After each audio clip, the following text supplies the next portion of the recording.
Okay, hello students, good afternoon everyone. तो last time हम कर रहे थे एरर ऑफ मेजरमेंट्स, ठीक है। वो चैप्टर कंप्लीट हो गया है, ठीक है। अब पहले यूनिट में 3 पार्ट और बच गए हैं, ठीक है। तो सबसे पहले हम करेंगे मैथमेटिकल टूल्स।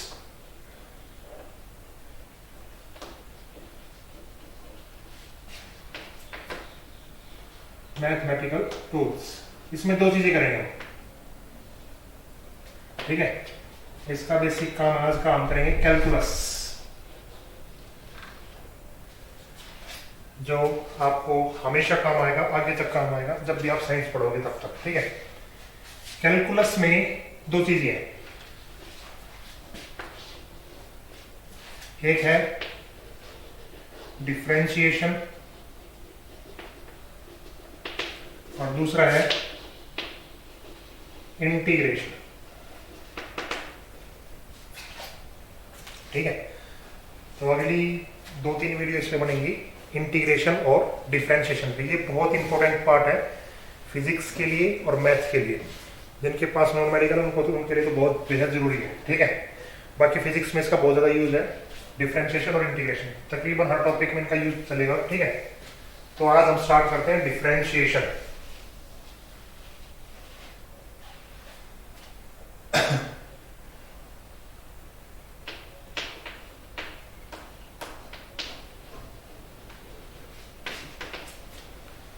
डिफरेंशिएशन, जिसके पास मैथ होगा वो तो +2 में इसको पूरा पढ़ेगा, ब्रीफली पढ़ेगा, ठीक है। क्योंकि पूरा डिफरेंशिएशन और इंटीग्रेशन +2 में ही है, ऑलमोस्ट 50 मार्क्स आते हैं, ठीक है। लेकिन जो फिजिक्स के लिए जो डिफरेंशिएशन अपना यूज होगा, ठीक है, हमें उसकी बात करनी है, ठीक है। तो सबसे पहले हम देखते हैं कि इसका मतलब क्या होता है। तो इसके 2 मतलब हम बताते हैं अभी, ठीक है। एक होता है इसका ज्योमेट्रिकल मीनिंग,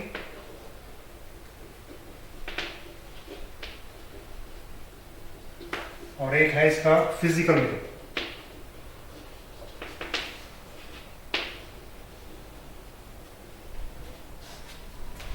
डिफरेंशिएशन की 2 मीनिंग अभी आपको बताते हैं, geometrical meaning and physical meaning. देखो, ये कोई ग्राफ है एक्स वाई का, ठीक है। इसमें कोई इस तरह का स्लोप है, इस तरह की लाइन है, ठीक है। मान लेते हैं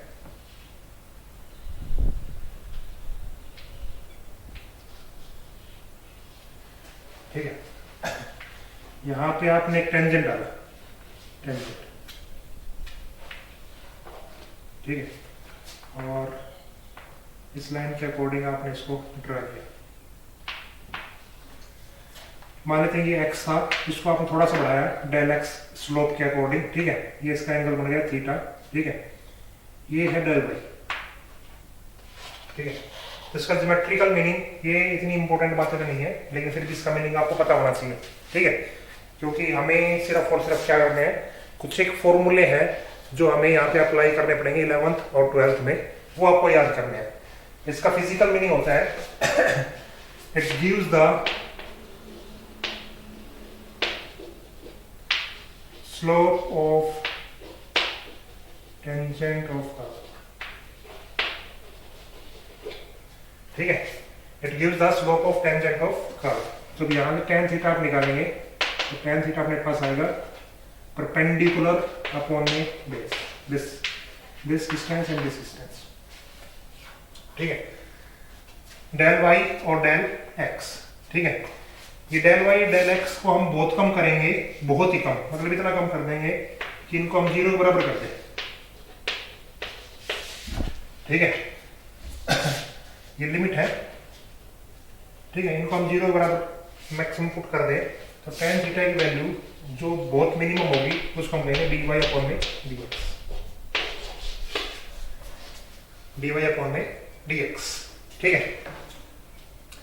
This dy upon में dx is the symbol of differentiation.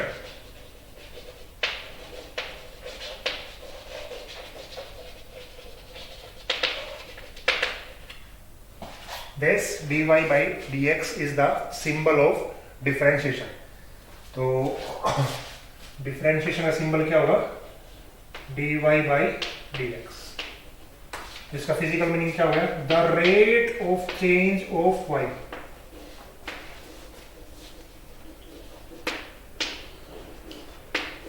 With respect to x। The rate of change of y with respect to x मतलब क्या है? डी बाई डी एक्स, इस टर्म को हम कहेंगे रेट ऑफ चेंज, और y जो चेंज हो रहा है, जैसे this d by d x is this, और y ये है पूरा जो भी चेंज होगा, ठीक है। तो ये दो इसके मीनिंग होते हैं। कोई बात नहीं, यहाँ तक अगर आपको मतलब कुछ पढ़ने नहीं पड़ता ना तो भी कोई दिक्कत नहीं है, ये इसके मीनिंग है। आपको तो यहाँ पे फॉर्मूले याद होने चाहिए, फॉर्मूले लगाने आने चाहिए बस, उसमें कोई दिक्कत नहीं आनी चाहिए, ठीक है। तो ये दो मीनिंग आपको समझ में आया। ज्योमेट्रिकल मीनिंग क्या होता है? Slope of tangent of curve, और इसका फिजिकल मीनिंग क्या होता है? The rate of change of y with respect to x, ठीक है। तो d बाई डी एक्स जो होगा ना, d बाई डी एक्स, इसको हम क्या कहेंगे? रेट ऑफ चेंज, और y को हम क्या कहेंगे? जो चेंज हो रही है x के साथ। अब ये तीन तरह से चेंज हो सकता है, देखो किस तरह। जैसे ये ग्राफ हो गई, एक पार्ट ये मान लिया, एक पार्ट ये मान लिया, एक पार्ट ये, this is y and this is x। जब y x के साथ चेंज हो रहा होगा, कैसे? बढ़ रहा होगा, तो देखो ये ग्राफ में क्या है? बढ़ना है, इसको हम क्या कहेंगे? बढ़ना, ठीक है। तो डिफरेंशिएशन कैसा आएगा? पॉजिटिव, ठीक है। जब y x के साथ चेंज नहीं हो रहा, ये किसका सिंबल है? कांस्टेंट का। मतलब क्या है? यहाँ पे y कैसा है? ऐसे चल रहा है, कांस्टेंट। y अब x के साथ क्या नहीं हो रहा? चेंज नहीं हो रहा, तो उसका डिफरेंशिएशन हमेशा क्या मिलेगा आपको? जीरो। उसका डिफरेंशिएशन आपको क्या मिलेगा? जीरो। जब ये नीचे की तरफ आएगा तो डिफरेंशिएशन कैसा हो जाएगा? नेगेटिव। क्यों? क्योंकि y x के साथ क्या हो रहा है? कम हो रहा है। तीन चीज पता चल गई। क्या बताया मैंने? जब y x के साथ चेंज होगा इंक्रीजिंग में तो डिफरेंशिएशन पॉजिटिव, जब y x के साथ चेंज नहीं होगा तो जीरो, जब y x के साथ डिक्रीज होगा तो नेगेटिव, ठीक है। तो this is simple meaning of differentiation, ठीक है। अब जो आपको काम यहां से याद करना है वो आप ध्यान से सुने। कुछ एक फॉर्मूले हैं जो कि मैथ में ड्राइव होंगे अगली साल, जो आपको याद रखने हैं डायरेक्ट, ठीक है। वो फॉर्मूले हैं, सुनते जाइए। तो अगली साल आप जब प्लस 2 में होंगे तो मैथ वाले टीचर इनको आपको सोल्व करके दिखाएंगे कि ये फॉर्मूले आते कहाँ से हैं, ठीक है। हमें बिल्कुल डायरेक्ट याद रखने हैं 10-12 फॉर्मूले हैं। पहला, अब मैं फॉर्मूला लिखता जा रहा हूं एक एक, ठीक है। यहां लिख देता हूं। फर्स्ट देखिए, if y is equal to constant, एक एक फॉर्मूला एक एक एग्जांपल में देता हुआ चलूंगा आपको, बस आपको याद रखना चाहिए, ठीक है। y is equal to constant.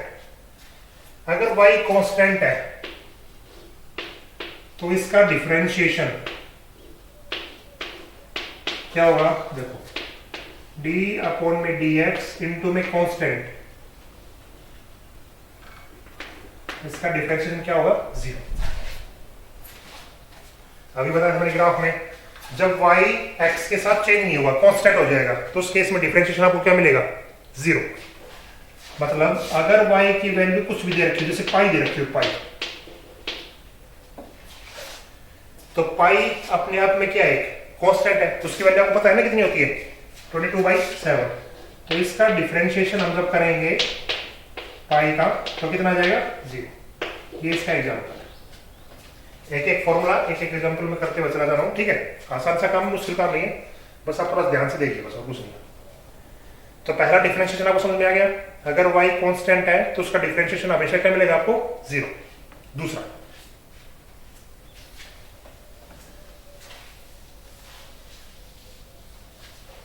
जैसे मैं लिख रहा हूं वैसे ही लिख रहा है ये टॉपिक, ठीक है, ध्यान रखना। दूसरा है y is equal to x की पावर n, ठीक है। अगर कहीं ऐसा मिल जाए आपको y is equal to x की power n, where n is a number, n is a number, ठीक है। तो इसका डिफरेंशिएशन देखो क्या होगा? d अपॉन में dx, ये सिंबल होता है डिफरेंशिएशन का, d अपॉन में dx, और साथ में क्या होता है? y की वैल्यू कितनी है? x की पावर n, ठीक है। यही तो फॉर्मूला होता है dy बाई डी एक्स। तो D by d x differentiation का रूप होता है और x की पावर n। अब देखो इसका तरीका कैसे, फॉर्मूला क्या है, n जब डिफरेंशिएशन हम इसका करेंगे तो n पावर आगे आ जाएगी और यहां से क्या बचेगा n minus. This is the symbol of differentiation D by d x. और इसका सॉल्यूशन क्या होगा, डिफरेंशिएशन ही है। एग्जांपल देखो कोई बात नहीं, हर एक एग्जांपल से आपको आसान लगेगा। जैसे मान लेते हैं आपको दे रखा हो एक्स क्यूब या एक्स की पावर 4 कुछ भी लगा, एक्स की पावर 4। अब ये जो फॉर्म है ये किसकी फॉर्म है, एक्स की पावर n की फॉर्म है। इससे रखो D by d x, x की पावर कितनी होगी 4 इज इक्वल टू। अब देखो फॉर्मूला क्या था अपना, फॉर्मूला ये था इस पावर का पानी आएंगे आगे तो 4 आगे आ गया, n था ना, n आगे आ गया और n में से कितना कम हो गया 1, तो 4 माइनस 1 कितना बच गया 3। तो इसका डिफरेंशिएशन कितना होगा 4x क्यूब। समझ गए इस चीज को, दोनों डिफरेंशिएशन समझ में आए। अगला तीसरा, एक एक मैं रोते जा रहा हूं, मिलाते जा रहा हूं, ठीक है, ताकि आप लिख ले और आपको समझ में आ जाए। तीसरा, if y is equal to constant into में वेरिएबल, या इसको मैं लिखता हूं c इंटू में x, ऐसी फॉर्म। कांस्टेंट c हो गया और x क्या हो गया वेरिएबल, ठीक है। इसका डिफरेंशिएशन देखिए आप क्या होगा, डी बाई डी एक्स और सी एक्स। इसका डिफरेंशिएशन आप समझने की कोशिश कीजिए क्या है, ध्यान से। c ये कांस्टेंट है तो कांस्टेंट टर्म का कोई डिफरेंशिएशन नहीं होता, तो c आप बाहर लीजिए, ठीक है। c का मतलब कांस्टेंट, और डिफरेंशिएशन आप किसका करेंगे वेरिएबल का, वेरिएबल। आप इसको इस तरह फॉर्मूला में लिख लो, ठीक है। इसको आप लिख दीजिए कांस्टेंट इनटू में वेरिएबल, ठीक है। इसका एग्जांपल से आपको समझ आएगा। देखो अब जैसे एग्जांपल दे रखा आपको 2x स्क्वायर, ठीक है। इसमें दोनों चीजें हैं, 2 तो क्या है कांस्टेंट और x स्क्वायर क्या है वेरिएबल। तो इसका डिफरेंशिएशन देखिए आप क्या होगा, d अपॉन में dx इनटू में कितना होगा 2x स्क्वायर। अब देखो फॉर्मूला लगाओ, कांस्टेंट टर्म डिफरेंशिएशन से बाहर, तो 2 डिफरेंशिएशन से बाहर। अब डिफरेंशिएशन ऑफ क्या बच गया वेरिएबल, और वेरिएबल कितना है x स्क्वायर। ये वाली जो फॉर्म है x स्क्वायर किसकी फॉर्म है, x की पावर n की। तो x की पावर n का फॉर्मूला भी आपने पढ़ा था, पावर कहां जाएगी नीचे और ऊपर से 1 कम हो जाएगी, तो 2 माइनस 1 कितनी आ जाएगी 1। तो इसका डिफरेंशिएशन टोटल कितना आ जाएगा 4x।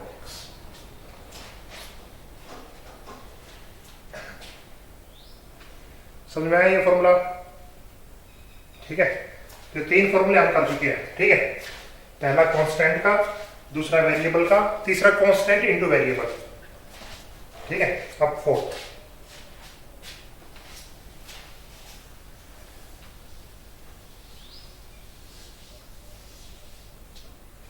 अब फोर्थ है अगर y is equal to 2 function हो, 2 फंक्शन हो, x के वेरिएबल में हो, सही मान लेते हैं x के वेरिएबल में, ठीक है। 2 फंक्शन है u और v, बीच में चाहे प्लस हो चाहे माइनस हो, ठीक है। 2 फंक्शन है तो उनका डिफरेंशिएशन का फॉर्मूला क्या होगा, तो उनका डिफरेंशिएशन का फॉर्मूला होगा एक बार u का डिफरेंशिएशन इसका u का, और एक बार v का, एक बार u का डिफरेंशिएशन और एक बार किसका v का। जैसे फॉर एग्जांपल आपके पास हो x प्लस में x स्क्वायर,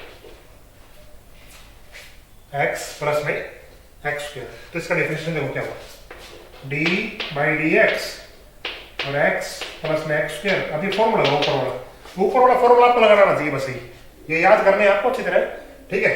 आसान आसान से फॉर्मूले, पहले x का, u का, u में क्या है यहाँ पे x प्लस माइनस, v में क्या है x स्क्वायर, ठीक है। देखो ये है x की पावर n, x की पावर 1 है ना, या dx से dx क्या हो गया कैंसिल, तो यहाँ पे क्या बना प्लस में x की पावर n, तो 2 आगे आ गया, x की पावर n माइनस 1, तो 1 बच गया। ठीक है, तो इसका डिफरेंस कितना आ जाएगा 1 प्लस में 2x। ठीक है, 4 फॉर्मूले समझ में आ गए। नेक्स्ट पे बढ़ते हैं 5वें पे।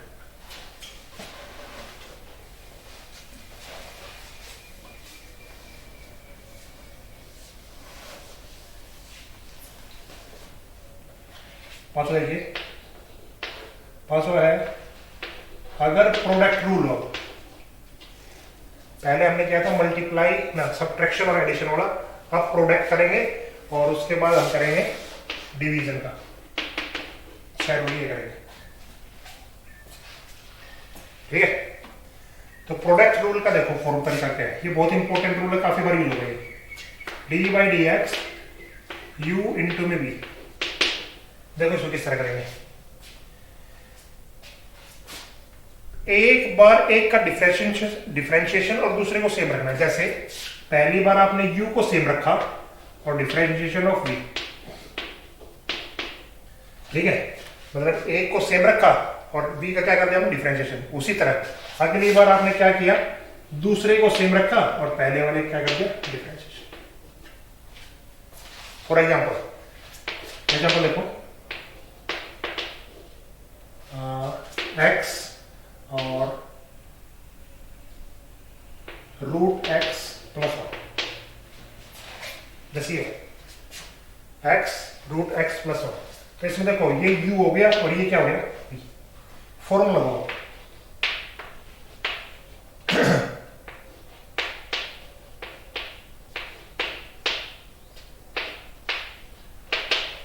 पहले u को क्या रखना है सेम, फर्स्ट फंक्शन को सेम, x को सेम। ठीक है, d by d x root x plus 1 plus में, उसके बाद इसको सेम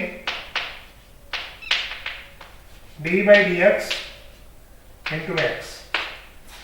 तरीका समझ में आ गया, पहले u को सेम, उसके बाद v का differentiation d by d x, फिर v को सेम u का डिफरेंशिएशन। अब आगे देखो उसका डिफरेंशिएशन क्या होगा, x देखो ये हो गया अपना इससे पहले वाला रूल u प्लस v। ठीक है, तो रूट x का क्या होता है, देखो रूट x होता है x की पावर 1/2, और x की पावर 1/2 किसकी फॉर्म है, x की पावर n की, तो 1/2 कहा जाएगा आगे। पीछे वाले फॉर्मूले आपको याद होना चाहिए बस। ठीक है, ये 1/2 कहा जाएगा आगे, और 1/2 आगे, तो यहाँ पे 1/2 माइनस 1 बच जाएगा, तो यहाँ पे कितना बचेगा x की पावर माइनस 1/2। ठीक है, ये plus 1 is a constant term, और कांस्टेंट टर्म का डिफरेंशियल क्या होता है 0, तो इसका करने की जरूरत नहीं है। प्लस रूट x प्लस 1, और ये दोनों कैंसिल हो जाएंगे, तो इसका आंसर क्या है, क्या ही समझ में आया। ठीक है, इस वीडियो को एक बार दोबारा देखना। ठीक है, ये थोड़ा मैथमेटिक्स का काम है, प्रैक्टिस का काम है, बहुत आसान काम है, मुश्किल काम बिल्कुल नहीं है। तो अभी तक हम 5 रूल पढ़ चुके हैं। ठीक है, अब हम अगला करेंगे 6th रूल। ठीक है, यही आपको लिखना है, एग्जाम्पल इस तरह लिखने हैं। ठीक है सारे,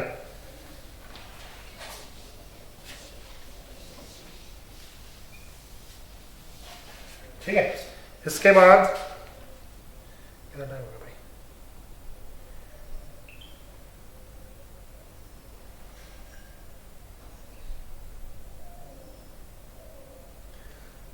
इसके बाद तो नेक्स्ट रूल करते हैं 6th रूल। ठीक है, उसके बाद एक 2-4 फॉर्मूला दिखाएंगे, फिर उसके बाद आज का वीडियो कंप्लीट करेंगे। 6th u बाई v, देखो d by d x u by v, इसका फॉर्मूला आपको याद रखना पड़ेगा। सबसे पहले इसमें करेंगे हम डिनोमिनेटर का स्क्वायर v स्क्वायर। ठीक है, उसके बाद हम करेंगे v same du by d x minus u same dv by d x. इस फॉर्मूले को आपको याद ही करना पड़ेगा। ठीक है, यह डिफरेंशिएशन का फॉर्मूला है u बाई v का। ठीक है, अप्लाई करना वाला देते हैं, करते हैं। देखो जैसे एग्जांपल के लिए आपके पास ये x अपॉन में x प्लस 1, जैसे आपके पास x अपॉन में क्या है x प्लस 1, देखो किस तरह होगा, D by d x x upon में एक्स प्लस वन। फॉर्मूला लगाइए, देखो वी स्क्वायर डिनोमिनेटर में यहाँ पे क्या है एक्स प्लस वन का क्या हो गया स्क्वायर। उसके बाद वी सेम, तो वी क्या था एक्स प्लस वन। उसके बाद डी बाई डी एक्स और यू की वैल्यू यहाँ पे कितनी है x minus you same, you की वैल्यू कितनी है x d by d x और एक्स प्लस। क्या ये समझ में आया आपको फॉर्मूला लगाने का तरीका? ये जस्ट फॉर्मूला लगाया मैंने बस, ठीक है। ये फॉर्मूला आपको याद करना है और ये मैंने यहाँ पे लगा दिया। तो आगे देखो एक्स प्लस वन का whole square x plus one. अब डिफरेंशिएशन इसका कैंसिल वन, यहाँ देखो minus x d by d x, पहले एक्स का करोगे तो वन और वन का करोगे तो जीरो, तो इतना ही बच जाएगा, ठीक है। तो यहां से देखो एक्स एक्स कैंसिल हो गया, वन अपॉन में क्या आ गया एक्स प्लस वन का होल स्क्वायर, ठीक है। ओके, तो यही आपको कॉपी में एग्जांपल भी लिखने हैं, ठीक है। जैसे जैसे मैं फॉर्मूला बता रहा हूँ हर एक फॉर्मूले के साथ आपको एग्जांपल करने हैं, ठीक है, ताकि आपको रिमाइंड में रहे। और आपकी बुक में, ठीक है, सोल्ड एग्जांपल होंगे कुछ 5, 7, 10, 15 जितने भी हैं, उनको आप ट्राई करना, ठीक है। आजा आजा, तू बहुत घूमता है, तकलीफ है तेरे को, है ना, घूमता बहुत रहता है तू, पढ़ता नहीं बिल्कुल भी। अब इसको बुलाने आ गया, पता है मुझे, वीडियो भी नहीं ली तूने ना। ओके, तो ये 6 फॉर्मूले थे, ठीक है। इन 6 फॉर्मूलों को लगाना आपको आ गया होगा।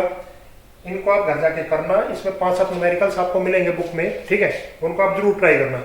जो भी आपको दिक्कत आए आप मेरे से जरूर पूछ लेना, ठीक है। आसान आसान से काम है, लेकिन इनको आप करना जरूर, ठीक है, क्योंकि 11, 12 दोनों में एक साथ काम आएंगे। डिफरेंशिएशन और इंटीग्रेशन बहुत इंपॉर्टेंट है, तकरीबन हर टॉपिक के साथ चलेंगे ये, ठीक है। फिर भी आपको कोई इनमें डाउट लगे तो आप मेरे से जरूर पूछ लेना। अभी कुछ एक फॉर्मूले करते हैं, 4 फॉर्मूले जिनको लगाना नहीं है, बस याद करना है।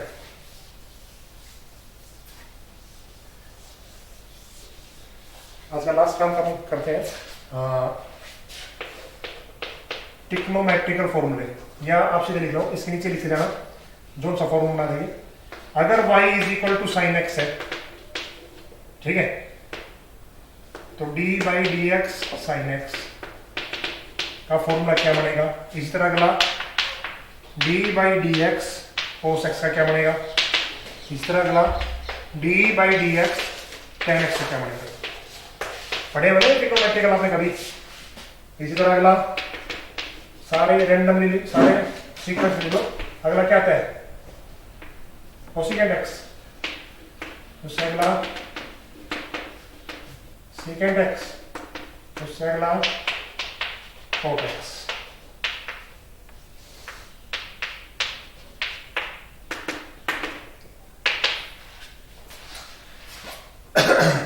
ये कुछ एक ट्रिग्नोमेट्रिकल डिफरेंशिएशन है जो आपको आने चाहिए कि कहाँ जहां भी ये टर्म मिले आपको तो उनका डिफरेंशिएशन क्या होगा, ठीक है। तो याद करने के तरीके मैं बता देता हूँ, ठीक है। इनमें आपको जहां भी को दिख रहे हैं, को जैसे को एंड को, 3 जगह को दिख रहे हैं, तो वो हमेशा नेगेटिव से स्टार्ट होंगे। किससे स्टार्ट होंगे नेगेटिव से, को वाले, ठीक है। अब देखो डिफरेंशिएशन का तरीका क्या है। देखो साइन का होता है कोस एक्स, कोस का होता है साइन एक्स, टेन का होता है सीकेंट स्क्वायर एक्स, कोसिकेंट का होता है cosecant x cot x, secant का होता है सीकेंट एक्स टेन एक्स, इसका होता है माइनस कोसिकेंट स्क्वायर एक्स, ठीक है। अब ये फॉर्मूला मैंने बहुत जल्दी लिखवा दिए हैं क्योंकि मेरी तो प्रैक्टिस हो रही है इन पे, ठीक है। तो आप भी इनको जब करेंगे तो आपका भी अभ्यास हो जाएगा आराम से, 1-2 बार में ही, ठीक है। कि साइन का कोस होता है, कोस का माइनस साइन होता है, टेन का सीकेंट होता है, कोसिकेंट का minus cosecant x cot x होता है, सीकेंट एक्स का सीकेंट एक्स टेन एक्स होता है, और कोट एक्स का माइनस कोसिकेंट स्क्वायर एक्स होता है। बस यही फॉर्मूले थे, इसमें एक फॉर्मूला छोड़ के एक फॉर्मूला और है लास्ट वाला, उसको देखो लिख लेना इस तरह बस ये, ठीक है। इस पे अगली वीडियो में क्वेश्चंस करवाएंगे कंपोजिट और मिक्स्ड चेन रूल पे, आज का काम आपका लिखने का है, ये लिखना लास्ट फॉर्मूला आज का। देखिए अगर आपके पास y इज इक्वल टू ln x हो, ln x सुना है कभी नाम ln का? क्या होता है ln? ln का मतलब होता है log e x।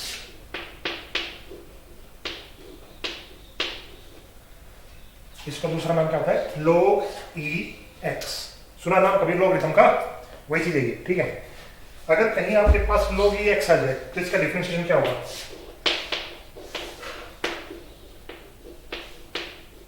तो इसका डिफरेंशिएशन हमेशा होगा 1/x। कितना होगा?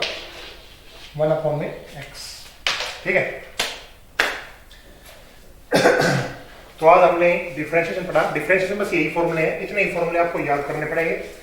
इस पे क्वेश्चंस मैक्सिमा मिनिमा वगैरह क्वेश्चंस वगैरह अगले लेक्चर में अगली वीडियो में आपको बताए जाएंगे कि मिक्स्ड ग्रुपिंग क्या होती है, कंपोजिट ग्रुपिंग क्या होती है, चेन रूल क्या होता है, किस तरह इनमें अप्लाई होता है। फॉर्मूले आपको ये याद रखने वाली बात है, ठीक है। और ये वाले फॉर्मूले के ऊपर क्वेश्चन आपको अभी नहीं करने हैं, लेकिन जो पहले 5 करवाए थे ना उन पे आप ट्राई करके देखना, सारे आसान आसान न्यूमेरिकल्स हैं। जो नहीं आप मेरे से पूछना, ठीक है। आज के लिए इतना काफी है, ओके।